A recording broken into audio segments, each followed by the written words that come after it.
ብር ልትሰጠው ነው? ዳቦ መግዣ ምንድን ነው የፈለከው? በዚህ ሁሉ ብር ዳቦ ልግዛልህ? እሱን አምጣዋ ትንሽ ጨምር። ለነገ ይቀመጥ በለው።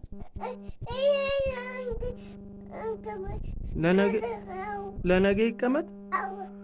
እሺ ይሄ ብቻ ይበቃል እኮ እንካ ዳቦ እሱ ብቻ ይበቃል። ያው እንካ ይሄን ያዝ። ስንት ዳቦ ልግዛልህ?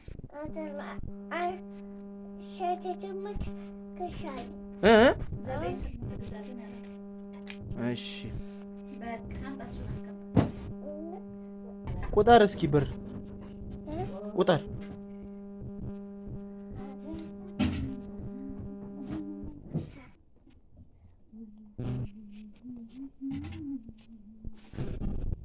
ስንት ብር ነው?